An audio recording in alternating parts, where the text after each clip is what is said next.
Mobilidade importa. Eu sempre vou bater na tecla que mover é poder. O nosso filho não pode levar uma vida entediante, uma vida triste, uma vida sem esperança. Nunca perca a esperança, nunca perca a alegria. Quebra um pouco aquela visão de diagnóstico.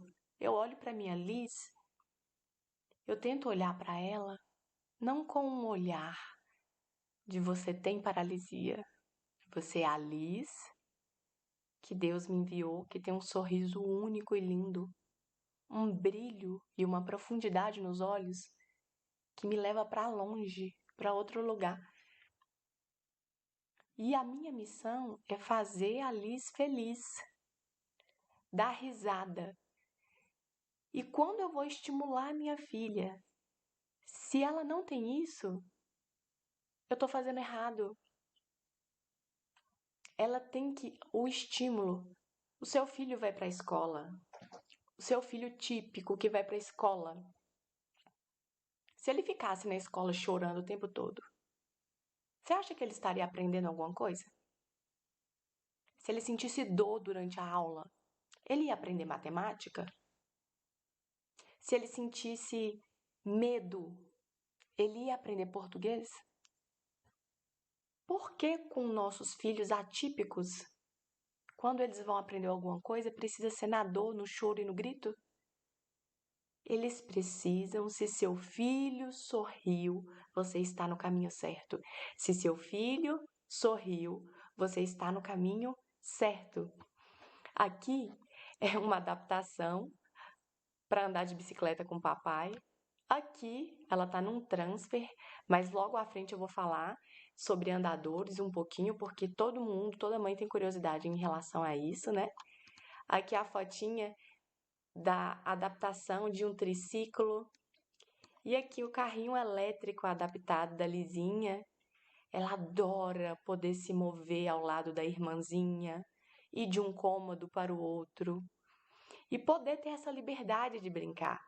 Então aí que está a chave de todo o processo. E aqui eu vou falar agora sobre um pouquinho de treino de marcha, que é o andar. É muito importante.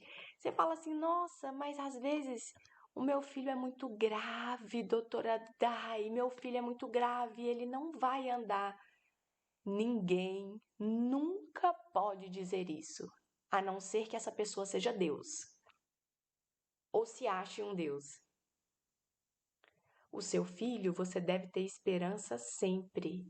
E o deixar ele em pé e estimular o andar à marcha, o intuito maior é no impacto de tudo aquilo que eu falei, de melhorar a circulação, diminuir infecção, diminuir fratura, deformidade. Tem que sair do lugar, ficar em pé. Então, a gente pode fazer o treino de marcha com andadores, esteiras elétricas, treino de marcha do andar tem que ser o treino, né? Que ele é simulado, que é aquele quando eu treino lá na terapia.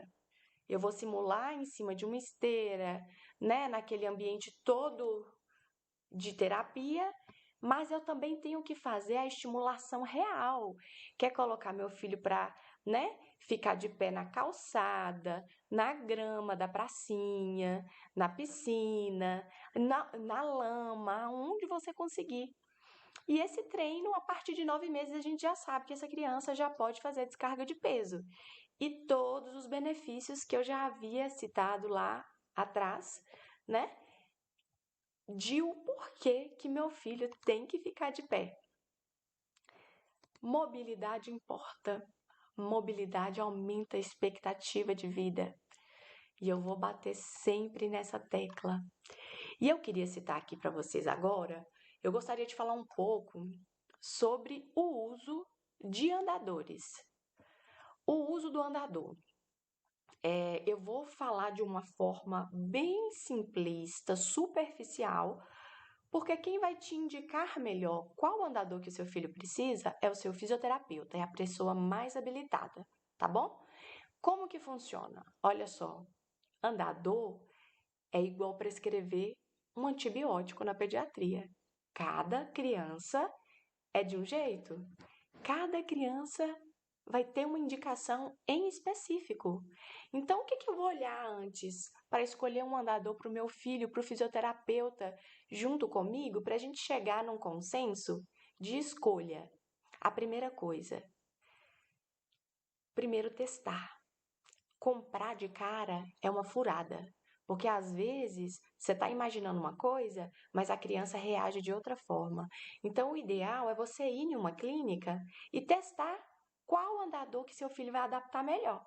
Porque você vai ver que existe um leque de andadores, de marcas, de cada país diferente. Então, o ideal é testar.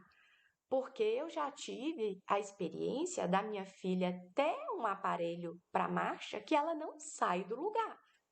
Simplesmente isso. Então, a importância do testar. Então, vamos lá. O que eu vou olhar para escolher um andador? O seu filho tem controle de cabeça? Tem controle de tronco? Ele precisa de suporte para braço?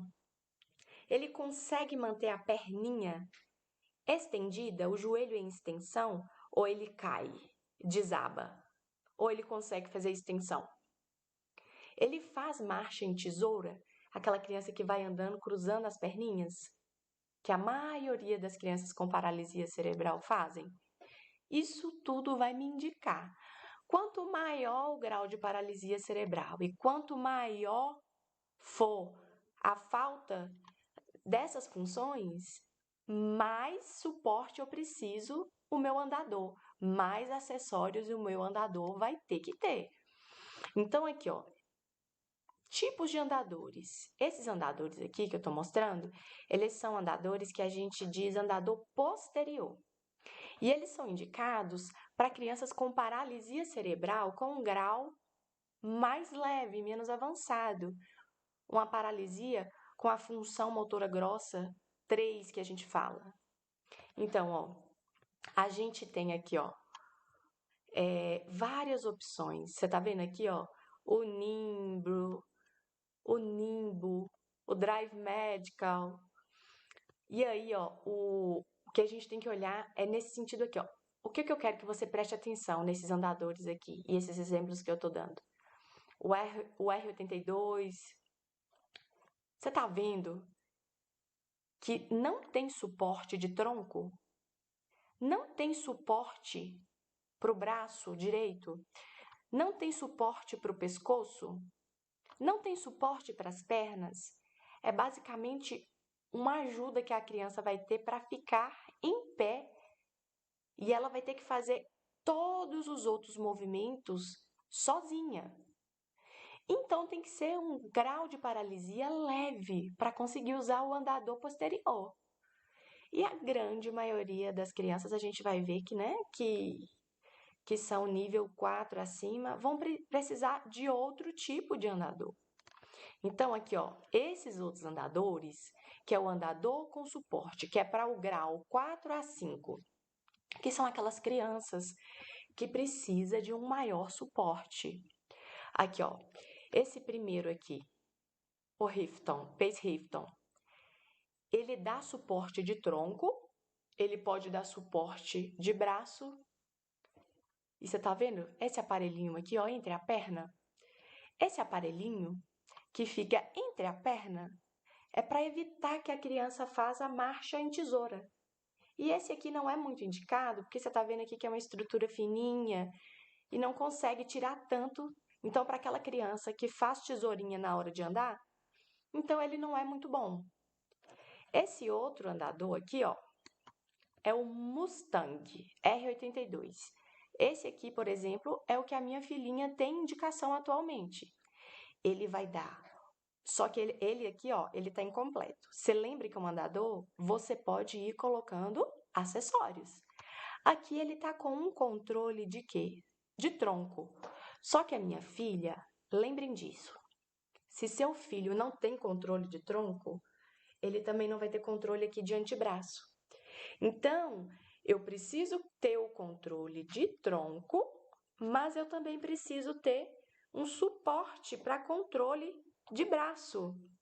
Além disso, aqui vai um cavalete igual a este, só que maior, mais robusto, para evitar que ela cruze as perninhas, impedindo ela de andar, né? E ele tem toda uma aerodinâmica, tá vendo? Para a criança se locomover. Ele é feito de um material que é mais leve. E aí nós vamos para os outros andadores. Esse aqui é o NF Walker. Ele dava, na verdade, aqui todo o suporte. Aquela criança que não consegue ficar em pé, que ela desaba, ele dá um controle aqui, ó, uma extensão de joelho. Ele também pode ter um suporte na cabecinha, que a gente chama de head pod, que pode acrescentar. Então, ele dá todo um suporte. Esse aqui é a grilo e esse aqui é o Kid Walk. Então, o que eu te falo? Esses andadores, eles são muito caros. Eu considero, né? Uma versão básica, né, desse aqui, por exemplo, é muito caro. Quanto mais esses outros daqui de baixo, o NF e o Kid Walker. O que acontece? Se você não tem condições de ter esses aparelhos, eu queria que você soubesse que eles existem.